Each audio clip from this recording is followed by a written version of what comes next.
Bueno, quiero que miren ustedes, muchos de ustedes tienen allá pues la clase, pero también hay un documento de apoyo. Este documento de apoyo nos va a servir a nosotros mucho para que tengamos una pequeña conversación. Y es lo siguiente. Hombre, estamos en competencias comunicativas y nosotros hablábamos de la importancia de entender los textos, de leer los textos y comprenderlos bien. Y de eso creo que pues hemos visto algunos documentos, ¿cierto? Hemos visto unos documentos y hemos visto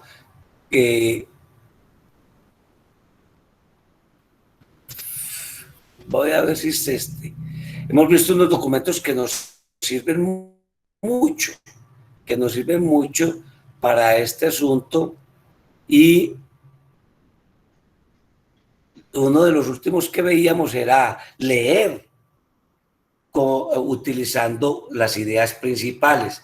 Ahorita quiero que vamos terminando y miremos este documento que tiene que ver con la expresión oral en público.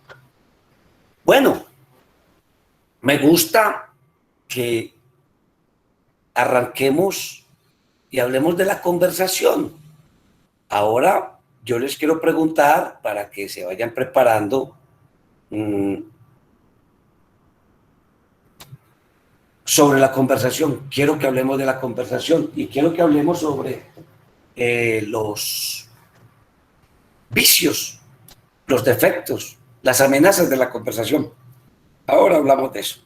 Vamos a ver si encuentro aquí algo.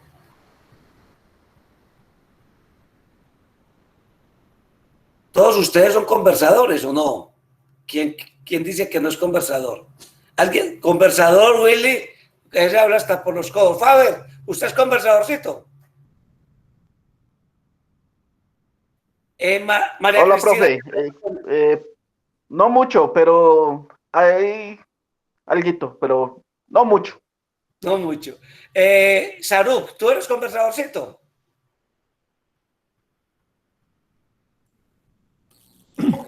Sí, profe, dependiendo del tema, suelto la lengua. Y dependiendo con quién. Oiga, y estas muchachas, hombre, ¿cómo serán, hombre? ¿Usted qué tal con María Cristina? Conversando, tomando vinito, un vino tinto, un asadito, ¿qué opina usted? María Cristina, ¿usted es conversadorcita? Cuéntenos a ver. Profe, pues la verdad no mucho. No mucho. Bueno, y cuando conversa, ¿con quién conversa, María Cristina? No, profe, también depende pues de la persona y del tema. ¿Qué temas te gusta? ¿Qué te gustan?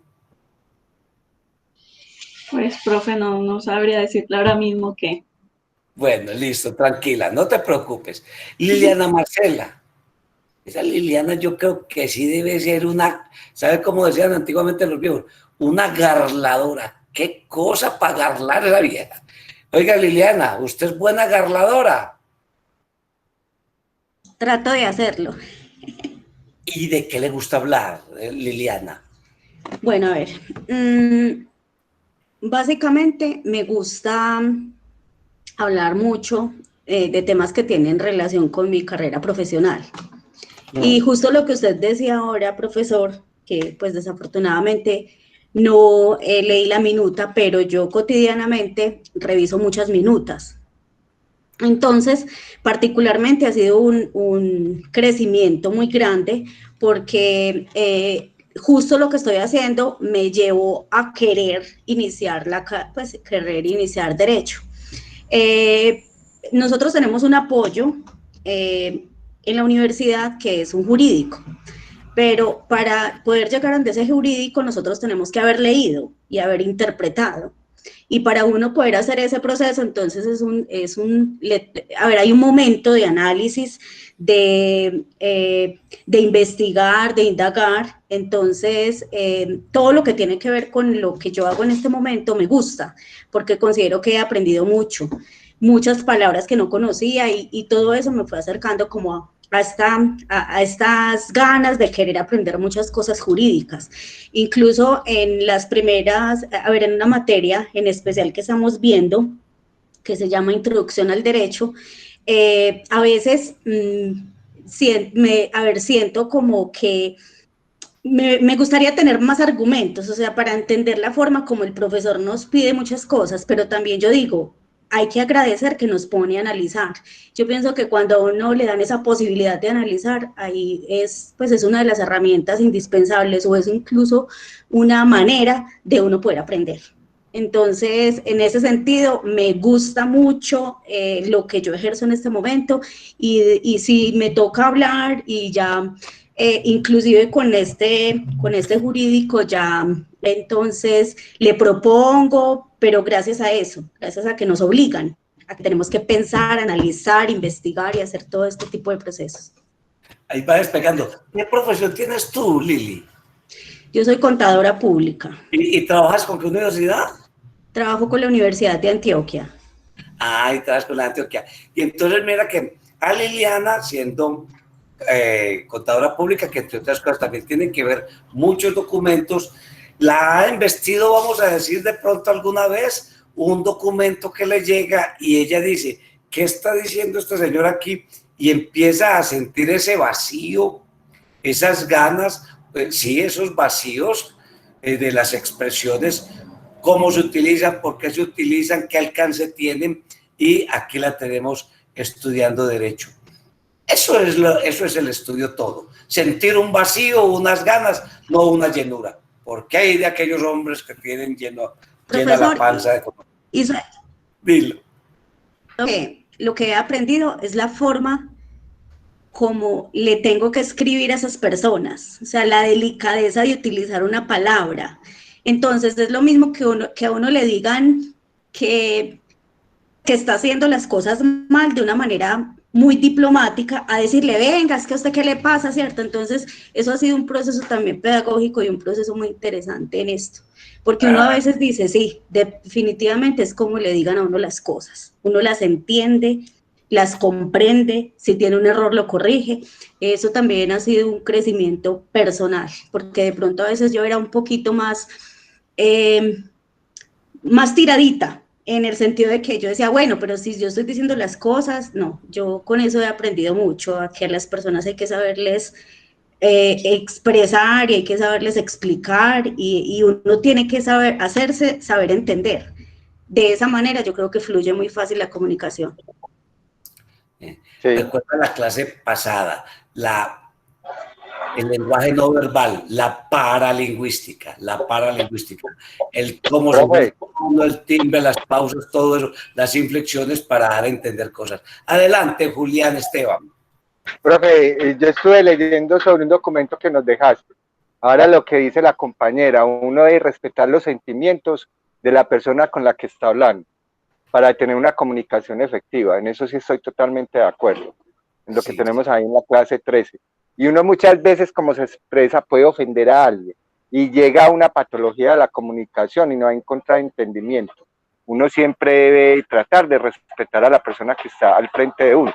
Así le digan cosas que no le gusten a uno, uno siempre debe oírlas y escucharlas y prestarles atención, retroalimentarse y siempre respetar a la persona que está al lado. Porque los sentimientos es lo más importante que tenemos todos los seres humanos. Vamos a abordar gracias Julián, vamos a abordar ese documento que se llama Técnicas de Expresión Oral y precisamente hay unos postulados muy éticos. Listo. Sobre la conversación, vamos a hablar de la conversación y hablando de la conversación vamos a hablar qué no es lo otro. Listo. Para hacerle un barrido rápido de 5 minutos a esa cartilla. Pero antes de esto los quiero invitar a una lectura del maestro Lin Yutang en su libro La importancia de vivir y en un capítulo que titula él La conversación. Un texto escrito por Lin Yutang, un gran maestro chino y desarrolló mucha parte de su labor intelectual en Estados Unidos, exactamente en Nueva York. Este texto lo escribió en 1940. Está fresquito como recién salido del horno, como suele suceder con los textos clásicos y bien hechos. De la conversación. Vamos a leer unos 5 minuticos. Hablar contigo durante una noche es mejor que estudiar libros durante 10 años. Fue el comentario de un viejo estudioso chino después de tener una conversación con un amigo. Tiene mucho de cierto esa afirmación. Y hoy la frase "una noche de charla" ha llegado a ser expresión corriente para referirse a una feliz conversación con un amigo de noche, ya sea en el pasado o en el porvenir. Hoy hay 2 o 3 libros que se parecen a los ómnibus de fin de semana, publicados en inglés con títulos como "Una noche de charla" o "Una noche de charla en la montaña". Un placer tan supremo como el de una conversación perfecta con un amigo de noche es necesariamente raro, porque, como lo ha señalado Li Wen, los que son sabios rara vez saben hablar, y los que hablan rara vez son sabios. El descubrimiento de un hombre en un templo empinado en la montaña que comprenda realmente la vida y a la vez entienda el arte de la conversación debe ser, por lo tanto, uno de los placeres más agudos, como el descubrimiento de un nuevo planeta por un astrónomo o de una nueva variedad de plantas por un botánico.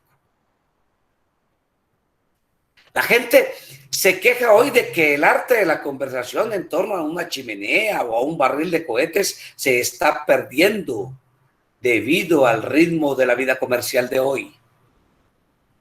Estoy muy seguro de que ese ritmo tiene algo de culpa, pero creo también que la distorsión del hogar, convertido en un departamento sin fuego de leños, comenzó la destrucción del arte de la conversación. Y la influencia del automóvil la completó. El ritmo es del todo falso, porque la conversación existe solamente en una sociedad de hombres imbuidos de espíritu de ocio, con una facilidad, su humorismo y su apreciación de los matices más ligeros.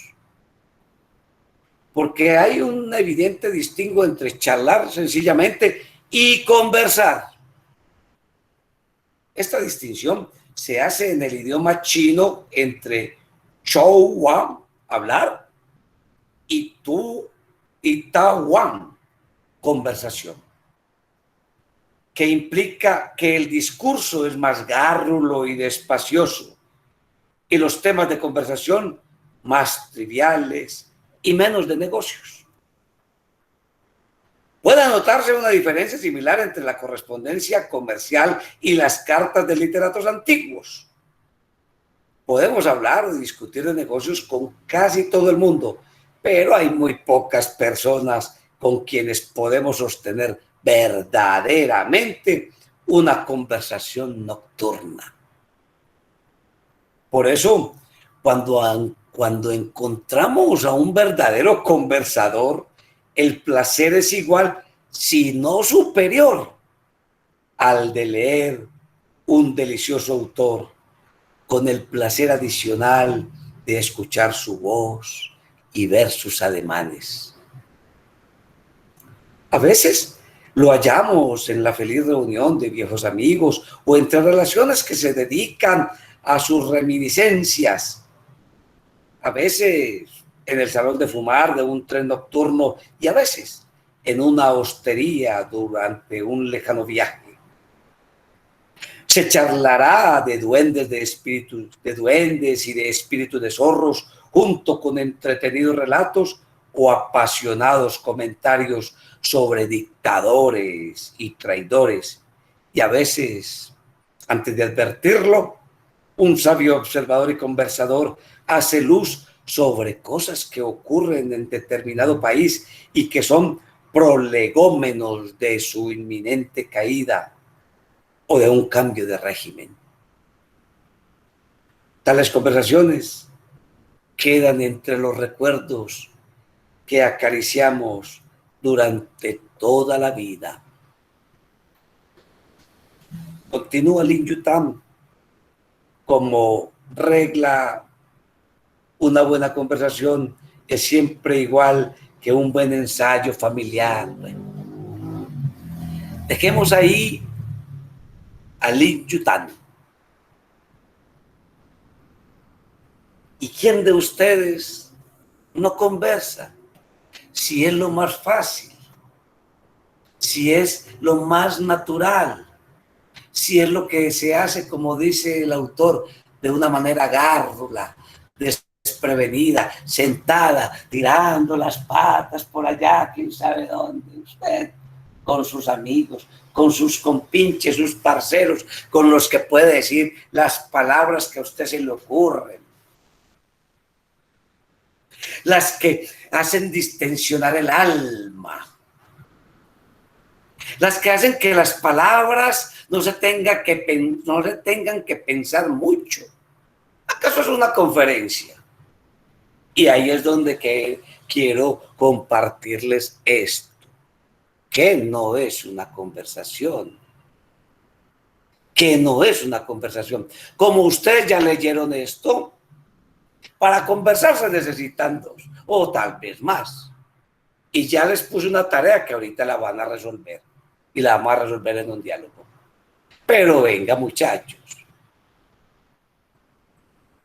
Una conversación es una comunicación oral, en público, pero no es la comunicación propia del rumor. El rumor es comunicación. ¿Qué es el rumor? Ahí está. Significa un escape a las tensiones emocionales. Un rumor. ¿Qué es un rumor? Es un medio más de comunicación. Circula en una comunidad informal y responde al marco de referencia del que envía el mensaje, es decir, lo que yo creo. La conversación, el rumor tiene sus formas. Una conversación no es una charla. Una charla tiene un objeto. Voy a dar una charla sobre esto, sobre la conversación, me propuse yo. Voy a darle una charla a los compañeros estudiantes, a mis amadísimos estudiantes de la Americana, sobre, digamos, sí, sobre lo que hablamos ahorita. Ay, ¿qué tal sobre la nanotecnología? O sobre la paralingüística, o sobre la neurolingüística, mejor. O es una charla, tiene un objeto y es más, normalmente va estructurada. Usted estructura una conversación con un amigo. Y una conversación, mis queridos compañeros, no es una conferencia donde sí es formal, dada por un experto. Y una conversación tampoco es un discurso o disertación, de los cuales hay muchos. Hay discursos políticos y hay muchos de acuerdo al objetivo. Es una disertación donde se presenta un tema, se desarrolla y se quiere algo, se quiere conseguir algo. El hombre que echa un discurso político, ¿qué quiere? El voto. Eso lo hablamos en otra clase. El hombre que echa un discurso forense, ¿qué quiere? Es decir, el discurso de los abogados. Quiere que la decisión del juez esté a su favor. Aquel que echa un discurso religioso lo que llamamos la homilética en el caso de la religión católica, una homilía, la homilética. ¿Qué quiere? Que esas almas, que esa feligresía, pues vengan y mantengan el camino recto de la doctrina de esa iglesia. Y el que echa un discurso militar, ¿qué quiere? O el discurso militar ¿cómo es que también se le llama? ¿Qué quiere? Que esos militares que están al mando de él, pues hombre, le hagan caso y vayan a luchar por la patria y por esos valores que engendra el discurso militar, o castrense, ¿cierto? O castrense. Y hay muchos discursos, como el discurso del profesor. ¿Qué quiere el profesor? El discurso del profesor. Que el estudiante que está en su clase entienda el tema. Por eso el profesor repite, ilustra, escribe, ¿cierto? Que no lo hacen otros discursos, pero es un discurso. Bueno, y no es una charla. Una charla, una conversación de lo que estábamos hablando con Lin Yutang. No es un diálogo, no es un diálogo. Porque en un diálogo se busca algo. Se busca que las personas conozcan del tema y lleguen a acuerdos. Esa conversación que veíamos tampoco es una entrevista. No. Todos ustedes saben que es una entrevista. Y en una entrevista uno hace una pregunta, el otro le responde, ¿cierto? Es una técnica también de oralidad, de comunicación oral en público, donde se utiliza la voz, los gestos, la kinésica, la proxémica.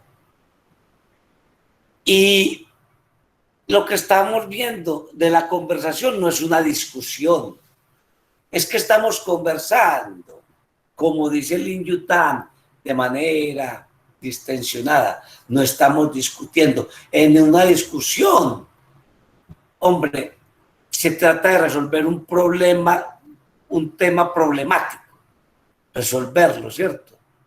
Buscar tomar una decisión en una discusión. Pero tampoco una conversación es un debate. No. En un debate hay un juego dialéctico de argumentaciones. Se utilizan a veces hasta falsacionismos y se utilizan unas técnicas que se llaman las falacias, por ejemplo. ¿Para qué? Para acabar con el argumento del otro. Busca como en el diálogo algún punto de encuentro. No, en un debate no se busca punto de encuentro. Se busca demostrar la superioridad de unos puntos de vista sobre otros. Es decir, que unos argumentos son más válidos que otros. Es un debate. Y una conversación no es una mesa redonda. Y una conversación tampoco es de esta forma, vea, que algunos la han utilizado. Un simposio, no lo es. No es un simposio, no es un coloquio, no es un foro, no es una mesa redonda. Tantas formas que hay de comunicación oral en público. Tampoco es un panel. Tampoco es esta forma, el foro que ya hablamos. Tampoco es el Philips 66. Lo tienen ahí, que son pequeños grupos de 6 que se reúnen, se ponen de acuerdo en algo después de discutir algo, y después esos grupos con otros como que hay una relación reticular de opiniones. Y se le llama Philips 66 porque son grupos de 6 por 6 minutos. Es decir, no hay que botar mucha corriente. Listo. Entonces volvamos a lo que estábamos. Volvamos a la conversación. Diciéndoles a ustedes que la conversación, les digo que no son los otros medios de comunicación oral en público. y que ustedes, mis queridos compañeros, deben de tener muy presentes para que no se confundan. Y que si van a un discurso, alguien está haciendo un discurso, déjelo, espere que él termine, no tome la palabra. Si están en un panel, entonces la reunión de unos expertos, están allá al frente. Cuando terminen, el moderador le va a decir, ¿alguien del público tiene alguna pregunta? Sí, yo tengo una pregunta. ¿A cuál de los exponentes quiere usted dirigirse? A fulano de tal. Entonces, porque ellos son expertos en esos temas. Cuando vaya a un debate, sepa y entienda que lo que usted necesita es matar al otro desde los argumentos. Es decir, sean los que sean, usted lo tiene que ganar. Hay varias competencias de debate en Colombia, en el mundo, universitarios, escolares, competencias, porque eso es una dialéctica y es una forma donde las inteligencias humanas se muestran en todo su esplendor en el debate. Lo mismo que en la oratoria. Si usted va, señor, a una mesa redonda, recuerde, usted no tiene que estar de acuerdo con todo. Una mesa redonda, todo mundo da su opinión, bien chévere, distensionada. Y les insisto, para terminar, en una conversación, no trate de convencer a otro, tranquilo, que eso no es una lucha de egos. Una conversación es lo que dice Lin Yutang, esa forma natural que, gracias a Dios, nos humaniza y volvemos a la misma ética con que empezamos y a la humanización que viene a través de los actos comunicativos. Muchas gracias. Ahí les queda el documento